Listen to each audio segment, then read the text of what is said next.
বিসমিল্লাহির রহমানির রহিম। সুপ্রিয় শিক্ষার্থীরা, আশা করি তোমরা আল্লাহর অশেষ রহমতে ভালো আছো, নিরাপদে আছো এবং বাসাতে এই অবস্থান করে আমরা যে পড়াশোনাগুলো করাচ্ছি সেগুলোর চর্চা করছো। আমিও আলহামদুলিল্লাহ ভালো আছি। আজকে ইসলামের ইতিহাস ও সংস্কৃতি বিষয়ের দ্বিতীয় পত্রের ক্লাস নেবার জন্য আমি ফাহমিদা হোসাইন, প্রভাষক, ইসলামের ইতিহাস ও সংস্কৃতি, তোমাদের সাথে সংযুক্ত আছি। আমরা গত ক্লাসে দিল্লির সালতানাত জেনেছি এবং দিল্লির সালতানাতের অন্যতম রাজবংশ, 5টি রাজবংশের অন্যতম একটি রাজবংশ মামলুক বংশ বা দাস বংশের প্রতিষ্ঠাতা কুতুবউদ্দিন আইবেককে পড়েছি। আজকে আমরা পড়ব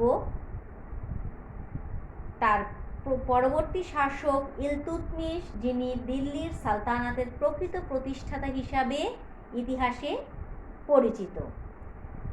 শুরুতেই তোমাদের একটু আমি বলে দিতে চাই যে প্রতিষ্ঠাতা এবং প্রকৃত প্রতিষ্ঠাতা দুইটা জিনিস আলাদা। কেন আলাদা? যিনি প্রথম রাজবংশের প্রথম শাসক, যিনি ওই বংশটাকে প্রতিষ্ঠা করেন তাকে বলা হয় প্রতিষ্ঠাতা। পরবর্তীতে তারপরে যে শাসক, হতে পারে দ্বিতীয়, হতে পারে তৃতীয়, যে শাসক ওই বংশটাকে একটা ভিত্তির উপর স্থাপন করার জন্য বিভিন্ন কার্যক্রম করেন এবং বিভিন্ন তার কার্যাবলী দিয়ে তিনি ইতিহাসে একটি মজবুত স্থান বা মজবুত একটি সময়কাল গড়ে দিয়ে যান, তাকেই বলা হয় প্রকৃত প্রতিষ্ঠাতা। ইলতুৎমিশ হচ্ছেন তেমনই একজন প্রতিষ্ঠাতা। কুতুবউদ্দিনের পর তিনি, আমরা জানি দিল্লির সালতানাতের প্রতিষ্ঠাতা কুতুবউদ্দিন আইবেক সুলতান হিসাবে মাত্র 4 বছর ক্ষমতায় ছিলেন। তিনি কিন্তু তার রাজ্যটাকে পুরোপুরিভাবে গুছিয়ে যেতে পারেননি। পরবর্তীকালে ইলতুৎমিশ ক্ষমতায় এসে 1211 থেকে 1236 খ্রিস্টাব্দ পর্যন্ত তিনি দীর্ঘ 25 বছর ক্ষমতায় থেকে তিনি কি করেছিলেন? দিল্লির সালতানাতের সুদৃঢ় ভিত্তির উপর, দাস বংশকে একটা সুদৃঢ় ভিত্তির উপর তিনি প্রতিষ্ঠা করতে সক্ষম হন। এই জন্য তাকে দিল্লির সালতানাতের প্রকৃত প্রতিষ্ঠাতা হিসেবে আখ্যায়িত করা হয়। তারপরেও আমরা আরেকটু ভালো করে প্রকৃত প্রতিষ্ঠাতা সম্পর্কে জানব। সর্বপ্রথমে আমরা ইলতুৎমিশের পরিচয় আমরা জানব। ইলতুৎমিশের পরিচয় বা ইলতুৎমিশ কে সে সম্পর্কে আমরা আগে জ্ঞান জানবো। দেখো, পরিচয়ের মধ্যে আছে ইলতুৎমিশ ছিলেন ইলবারি গোত্রের, তুর্কি ইলবারি গোত্রের ইয়ালম খানের পুত্র। তিনি, তাহলে আমি কি বললাম? তুর্কিস্তানের ইলবারি গোত্রের ইয়ালম খানের পুত্র। কি গোত্র বলেছি? ইলবারি। ইলবারি গোত্রের ইয়ালম খানের পুত্র। কৃতদাস হিসাবে তিনি, তার ভাইরা তাকে কি করে, তার প্রতি ঈর্ষান্বিত হয়ে তাকে দাস ব্যবসায়ীর কাছে বিক্রি করে দেয়। এই দাস ব্যবসায়ীর কাছ থেকে বুখারার প্রধান কাজী ইলতুৎমিশকে ক্রয় করেন এবং তিনি ইলতুৎমিশকে লেখাপড়ার ব্যবস্থা করেন। কিন্তু কাজীর মৃত্যুর পর তার উত্তরাধিকারী ইলতুৎমিশকে বিক্রি করে দেন এবং ইলতুৎমিশ তখন কি করেন? ইলতুৎমিশের মনিব জালালউদ্দিন হন এবং জালালউদ্দিন নামক এক ব্যক্তি ইলতুৎমিশকে কুতুবউদ্দিন আইবেকের নিকট উচ্চ মূল্যে বিক্রি করেন। কারণ কুতুবউদ্দিন আইবেক ইলতুৎমিশকে খুব পছন্দ করেছিলেন, তার গুণে তিনি মুগ্ধ হন। তিনি তাকে ক্রয় করে, উচ্চ মূল্য ক্রয় করে তাকে কি করলেন? দাসমুক্ত করে দেন এবং বদায়ুন হচ্ছে একটা অঞ্চল, তিনি তাকে বদায়ুনের শাসনকর্তা নিযুক্ত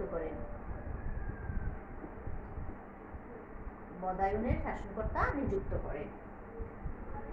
ইলতুৎমিশকে। ঠিক আছে, এই ছিল ইলতুৎমিশের একটা পরিচয় এবং সংক্ষিপ্ত একটা তার প্রাথমিক সময়কালটা আমরা আলোচনা করলাম যে তিনি কোথাকার ইলবাড়ি গোত্রের ইয়ালম খানের পুত্র। তাকে বৈমাত্র ভাইয়েরা তার প্রতি ঈর্ষান্বিত হয়ে তাকে দাস ব্যবসায়ীর নিকট বিক্রি করে দেয়। সেখান থেকে তিনি এক কাজীর নিকট বিক্রি করেন। কাজী তাকে পড়াশোনার ব্যবস্থা করেন। কাজীর মৃত্যুর পর কাজের ছেলেরা তাকে আবার জালালউদ্দিনের কাছে বিক্রি করে। জালালউদ্দিনের কাছ থেকে কুতুবউদ্দিন উচ্চ মূল্যে তাকে ক্রয় করেন এবং তাকে ক্রয় করে দাসমুক্ত করেন এবং বদায়নের শাসনকর্তা নিযুক্ত করেন। ঠিক আছে, এই গেল হচ্ছে আমাদের ইলতুৎমিশের পরিচয়টা। এরপরে দেখো সিংহাসনে আরোহণ। কুতুবউদ্দিন আইবেকের মৃত্যুর পর তার একমাত্র ছেলে আরাম শাহ ক্ষমতায় বসে অভিজাত সম্প্রদায়ে সমর্থন নিয়ে। কিন্তু আরাম শাহ ছিলেন একজন অযোগ্য ব্যক্তি। তিনি মাত্র 8 মাস ক্ষমতায় ছিলেন। তারপরে তিনি সিংহাসন থেকে তাকে পদচ্যুত করে কুতুবউদ্দিনের মেয়ের জামাই ইলতুৎমিশকে কি করা হয়, সিংহাসনে আরোহণ করা হয় এবং আহ্বান করা হয় এবং ইলতুৎমিশ তখন রাজি হন। তিনি তখন আরাম শাহর সাথে এক যুদ্ধে আরাম শাহকে পরাজিত করে তিনি দিল্লির সিংহাসনে আরোহণ করেন এবং তখন তিনি শামসুদ্দিন ইলতুৎমিশ উপাধি ধারণ করে ক্ষমতায় বসেন। তাহলে আমরা পরিচয়টা পেয়ে গেলাম যে ইলতুৎমিশ পরবর্তীতে কি ছিল, কুতুবউদ্দিন আইবেকের জামাতা বা মেয়ের জামাই। ঠিক আছে, এখন যে জিনিসগুলো আমরা দেখব যে আমরা বলেছি দাস বংশ বা তথাকথিত দাস বংশ। ইলতুৎমিশ কিন্তু এক সময় কি ছিল, দাস ছিল। কুতুবউদ্দিন আইবেক তাকে দাসত্ব থেকে মুক্ত করেন।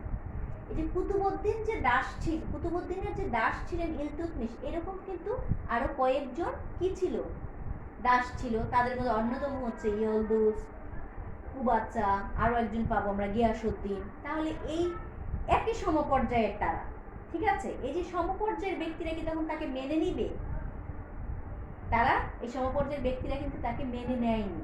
না নিয়ে তারা কি করেছিল, বিভিন্ন সমস্যার সৃষ্টি করেছিল। যে সমস্যাটাকে আমরা বলবো প্রাথমিক সমস্যা। দেখো, সিংহাসনে বসার পর ইলতুৎমিশ দেখতে পেলেন যে তার চারদিক ছিল বিপদ। গজনির শাসনকর্তা তাজউদ্দিন ইলদুজ, সিন্ধুর শাসনকর্তা নাসিরউদ্দিন কুবাচা তার কর্তৃত্ব অস্বীকার করে, বাংলার শাসনকর্তা আলী মর্দান খলজি স্বাধীনতা ঘোষণা করে। আমিরদের মধ্যেও রেষারেষি ছিল। আমিররা 3 ভাগে বিভক্ত ছিল। ঘুরির আমলের আমিরগণ মুইজি আমির, কুতুবউদ্দিনের সময় আমিরগণ কুতুবি আমির এবং ইলতুৎমিশের সময়ের আমিরগণ শামসি আমির নামে অভিহিত ছিল। কুতুবি আমিরগণ ইলতুৎমিশের সমকক্ষ ছিল, তারা বন্ধু। ইলতুৎমিশ একজন কুতুবি আমিরের ব্যক্তি, মানে কুতুবি আমিরের সদস্য ছিলেন। তারা কিছুতেই ইলতুৎমিশকে কি করেনি, মেনে নেয়নি। অপরদিকে মুইজি আমিররা সবসময় ইলতুৎমিশকে হেয় চোখে দেখত। ঠিক আছে, যা হোক ইলতুৎমিশ আমিরদের বিদ্রোহকে জুত নামক এক যুদ্ধে পরাজিত করে নিজের যোগ্যতার পরিচয় দেন এবং নিজের অবস্থানকে তিনি মজবুত করেন। অপরদিকে গজনির শাসনকর্তা কে ছিল, তাজউদ্দিন ইলদুজ। দেখো 1215 খ্রিস্টাব্দে, কবে, 1215 খ্রিস্টাব্দে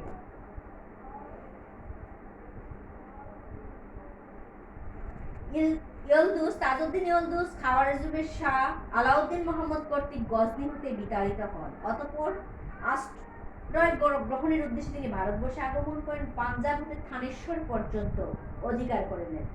1516 খ্রিস্টাব্দে ইলতুৎমিশ তার সুসংগঠিত বাহিনী নিয়ে তরাইনের প্রান্তরে ইলদুজকে শোচনীয়ভাবে পরাজিত করেন। কুবাচাকে দমন, নাসিরউদ্দিন কুবাচা।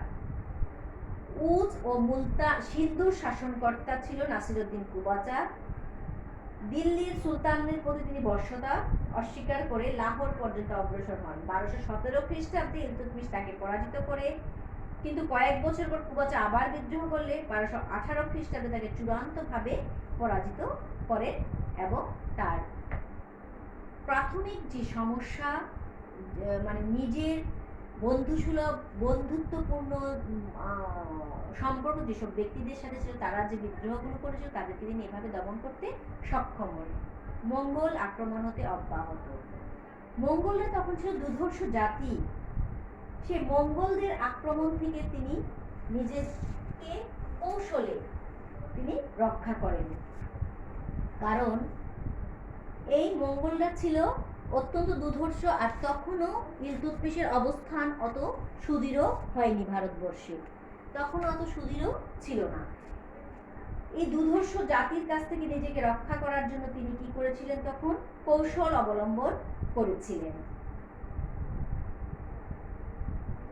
তিনি এ সময়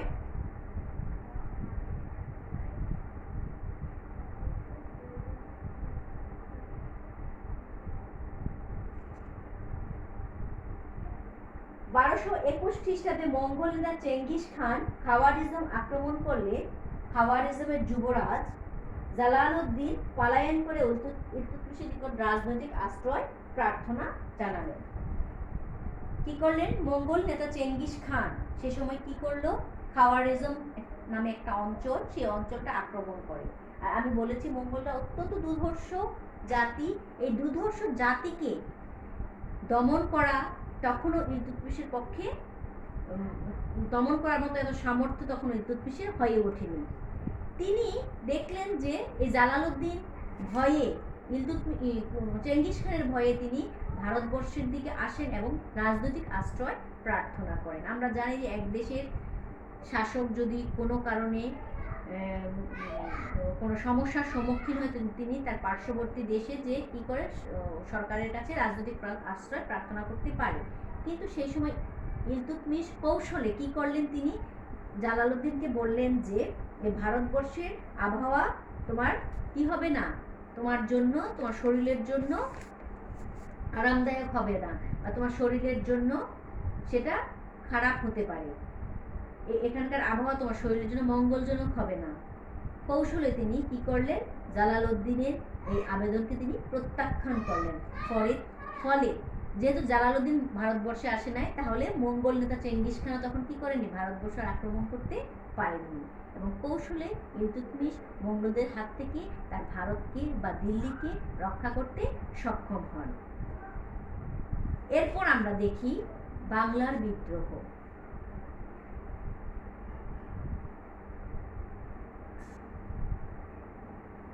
1226 খ্রিস্টাব্দে বাংলার বিদ্রোহী শাসনকর্তা আলীবর্দী খলজি ও গিয়াসউদ্দিন খলজি স্বাধীনতা ঘোষণা করলে তিনি তাদের বিরুদ্ধে অগ্রসর হন।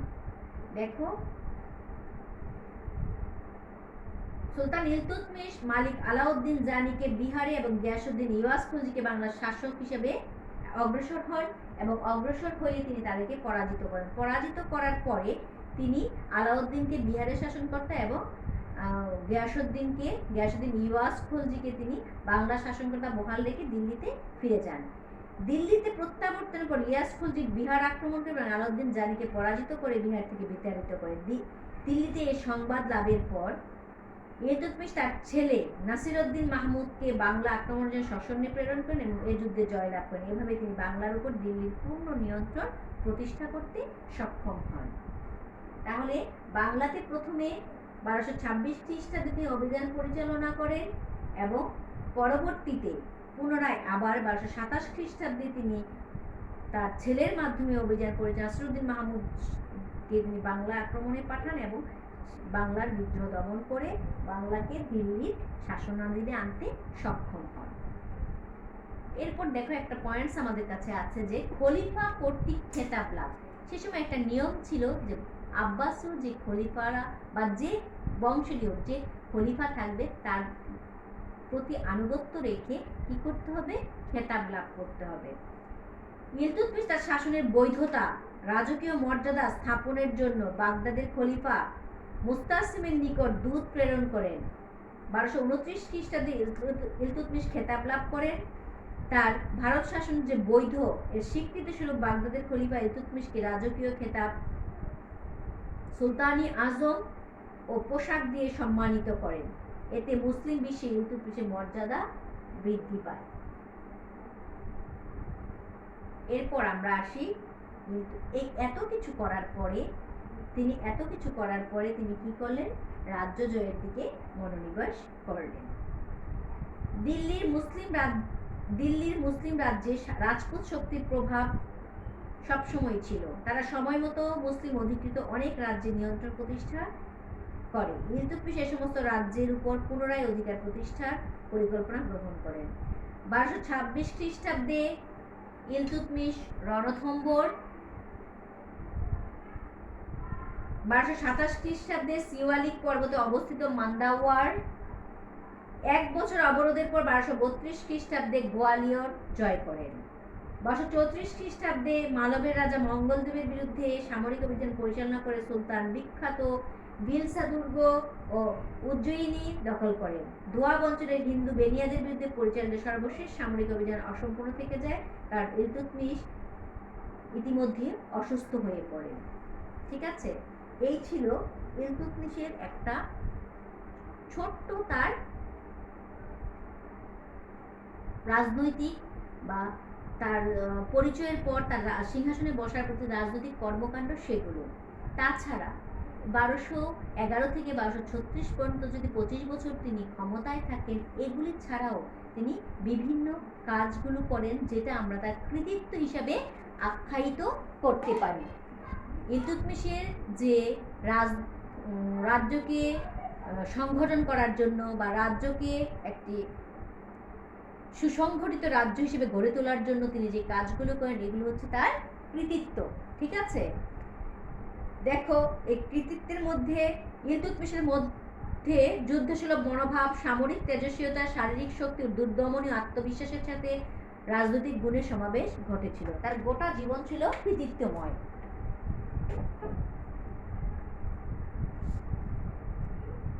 সুশাসন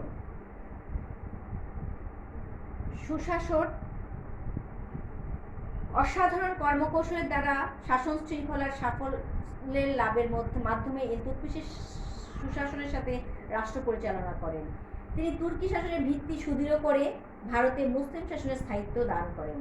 তিনি সাম্রাজ্য বিস্তারের পরিবর্তে এ সংহতি বিধান ও সুশাসন প্রতিষ্ঠায় অতি সতর্ক পদক্ষেপ গ্রহণ করেন। তিনি সাম্রাজ্যকে পুনর্গঠিত করে ন্যায় বিচারের ব্যবস্থা এবং সামরিক ও বেসামরিক দপ্তরগুলোতে শৃঙ্খলা আনয়ন করেন। তিনি সর্বভারতীয় সামরিক ও প্রশাসনিক কাঠামো নিয়ে বিশৃঙ্খল সাম্রাজ্যে সুষ্ঠু ও কল্যাণকর শাসনের প্রবর্তন করেন। কেন্দ্রীয় প্রশাসন সংগঠন। ইলতুৎমিশ প্রথমত সুলতানি সাম্রাজ্যের কেন্দ্রীয় প্রশাসনের ভিত্তি রচনা করেন। আমি আগেই বলেছি কুতুবউদ্দিন মাত্র 4 বছর ছিলেন, তিনি রাজ্যটাকে নতুন রাজ্যটাকে গুছাতেই ব্যস্ত ছিলেন, তিনি কিন্তু তার প্রশাসন যন্ত্রকে অতটা সচল করতে পারেন যেটা ইলতুৎমিশ যেটা করেন। তিনি দিল্লির প্রশাসনের প্রকৃত সংগঠক। সুলতান ইলতুৎমিশের শাসনামল হতে ইকতা প্রথার প্রবর্তন শুরু হয়। ইকতা অর্থ হচ্ছে অংশ বা ভাগ।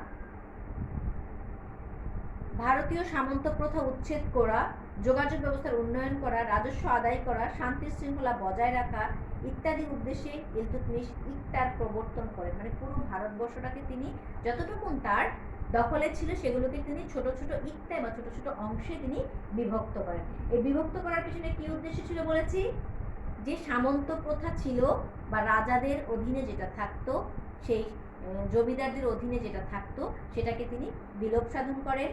যোগাযোগ ব্যবস্থার উন্নয়ন করা, রাজস্ব আদায় যাতে সুষ্ঠুভাবে করা যায়, শান্তি শৃঙ্খলা স্থাপন করার জন্য সহজ হয়, এইগুলোর জন্য তিনি কি করেন, এই ইকতা প্রবর্তন করেন। ইকতাদারদের আঞ্চলিক প্রভাব প্রতিপত্তি দূর করার জন্য তিনি বদলির ব্যবস্থা করেন। ইকতার যে প্রধান ছিল তাদেরকে বলা হতো ইকতাদার। ইকতাদারদের কি করা হতো, এক অঞ্চল থেকে আরেক অঞ্চলে বদলির ব্যবস্থা ছিল। তারপর দেখি আমরা সৈন্যবাহিনী। সুলতান ইলতুৎমিশ সামরিক প্রতিভা, দূরদর্শিতা ও শাসন দক্ষতা তাকে ভারতের মুসলিম আমলের অন্যতম শ্রেষ্ঠ সুলতানের মর্যাদা দান করেছে। ইলতুৎমিশ 40 জন বিশ্বস্ত সুযোগ্য কৃতদাসকে সংঘবদ্ধ করে একটি 40 চক্র অনেকের মতে রাজার বাহিনী তৈরি করেন। কেন্দ্রীয় প্রশাসনের তত্ত্বাবধানে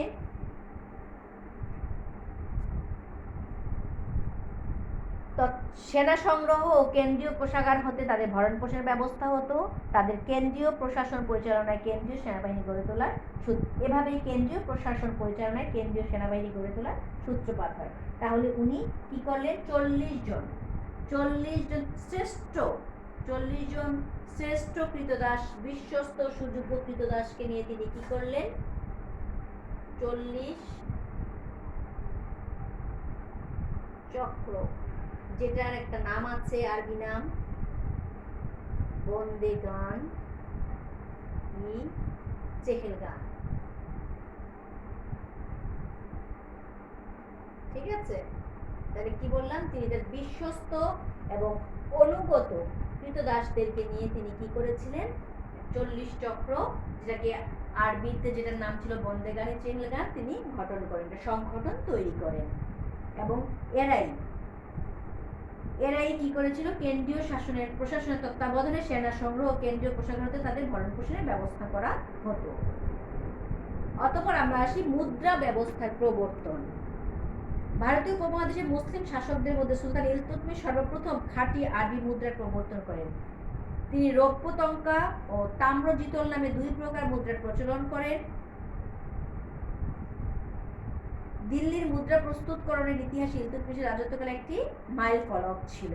তার প্রবর্তিত টঙ্কা পরবর্তীকালে সুলতানদের অনুকরণীয় হয় এবং টঙ্কার আধুনিক সংস্করণ রৌপ্য বা টাকা,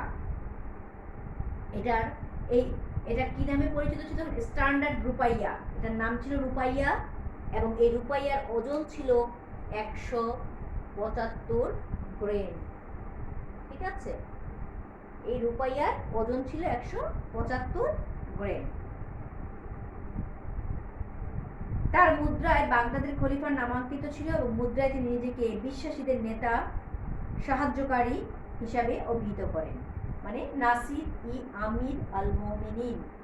এই মুদ্রায় তার এই উপাধিটা ছিল এবং একপাশে বাগদাদের খলিফার নামাঙ্কিত ছিল। ঠিক আছে, তাহলে কি বললাম? তিনি টঙ্কা, আরবি খাঁটি মুদ্রা প্রবর্তন করেন। তিনি রৌপ্য টঙ্কা এবং তাম্রজিতল নামে 2টি মুদ্রা সংস্কার করেন বা 2টি মুদ্রার তিনি প্রচলন করেন, যেটার জন্য ঐতিহাসিকরা তাকে বলেছিল দিল্লি মুদ্রা প্রস্তুতকরণের ইতিহাসে তার রাজত্বকাল একটি মাইল ফলক। তার রৌপ্য প্রবর্তিত মুদ্রা রুপাইয়া নামে পরিচিত ছিল, যে রুপাইয়ার ওজন ছিল 175 গ্রাম। তার মুদ্রায় বাগদাদের খলিফার নামাঙ্কিত ছিল এবং নিজে তিনি সেখানে বিশ্বাসী নেতার সাহায্যকারী, মানে নাসির ই আমির আল মুমিনিন হিসাবে নিজেকে অভিহিত করেন। এরপর আসি, তিনি স্থাপত্যের অন্যতম পৃষ্ঠপোষক ছিলেন। শিল্পরসিক ইলতুৎমিশের সময় ভারতের স্থাপত্যকলার বিকাশ ঘটে।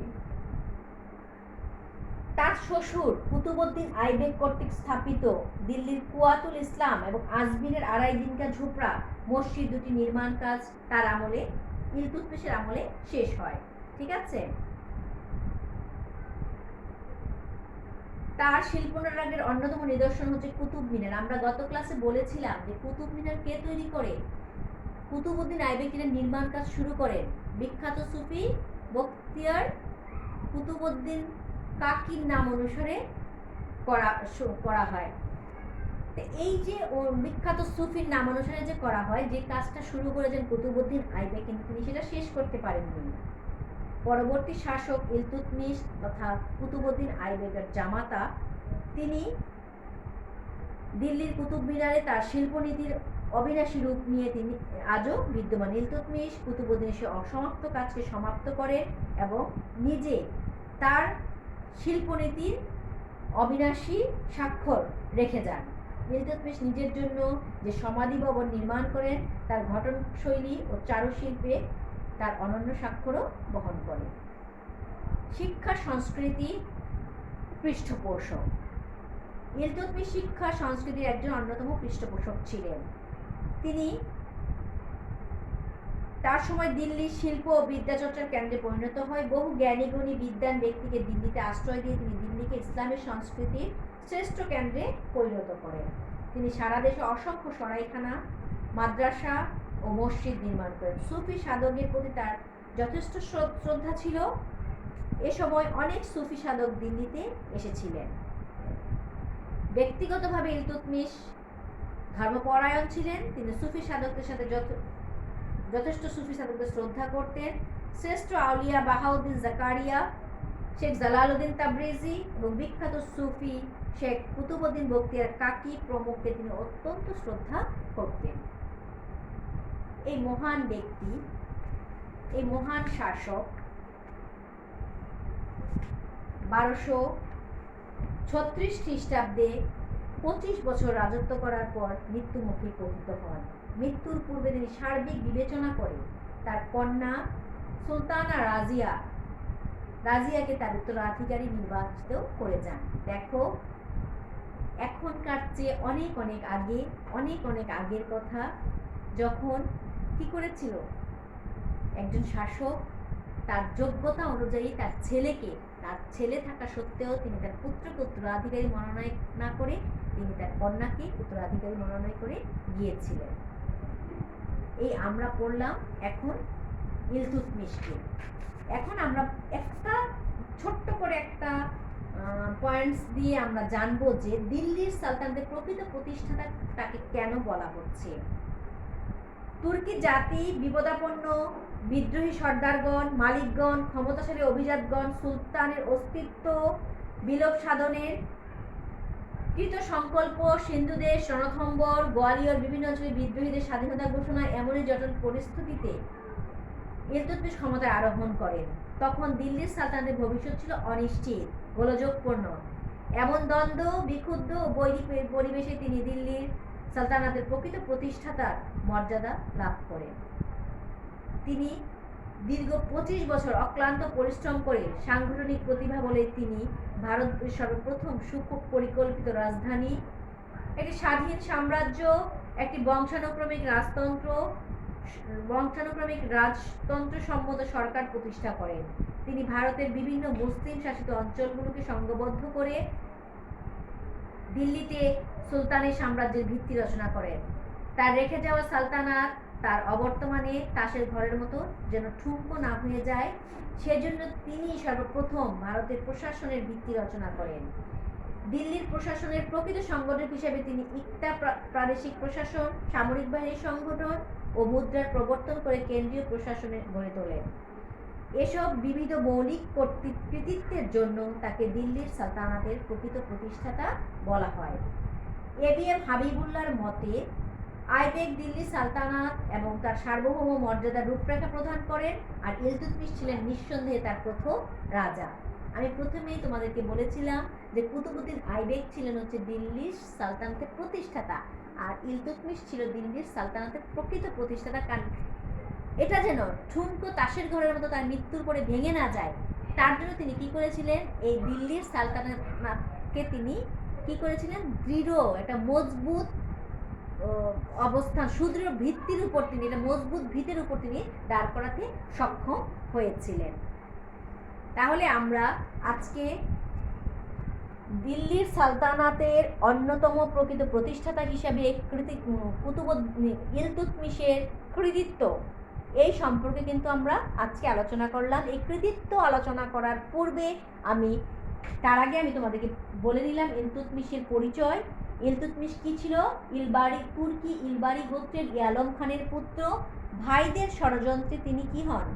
তিনি ভাইদের ঈর্ষায় পরিণত হয়ে বা ভাইদের ঈর্ষার রসানলে পড়ে তাকে দাস ব্যবসায়ীদের কাছে বিক্রি করে দেওয়া হয়। ওখান থেকে তিনি উঠে আস্তে আস্তে কি করেন, তার বদান্যতা, তার মেধাতে মুগ্ধ হয়ে কুতুবউদ্দিন আইবেক তাকে ক্রয় করেন এবং তাকে দাসমুক্ত করে বদায়নের শাসনকর্তা নিযুক্ত করেন। কুতুবউদ্দিন আইবেকের মৃত্যুর পর তার ছেলে ক্ষমতায় আসলে অযোগ্যতার জন্য যখন তিনি তার পদ আমির ওমরাগন তাকে সে পদ থেকে সরিয়ে দেন, 1211 খ্রিস্টাব্দে ইলতুৎমিশ শামসুদ্দিন ইলতুৎমিশ উপাধি ধারণ করে তিনি দিল্লির সিংহাসনে আরোহণ করেন।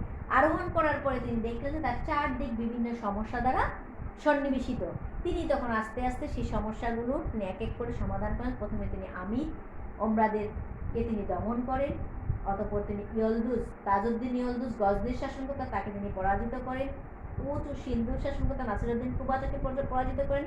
কৌশলে তিনি মঙ্গলদের হাত থেকে তার দিল্লিকে রক্ষা করেন। তিনি বাংলার বিদ্রোহ দমন করতে সক্ষম হন। তিনি নিজের শাসনকে বা নিজে যে একজন সুলতান, সে সুলতান এবং তার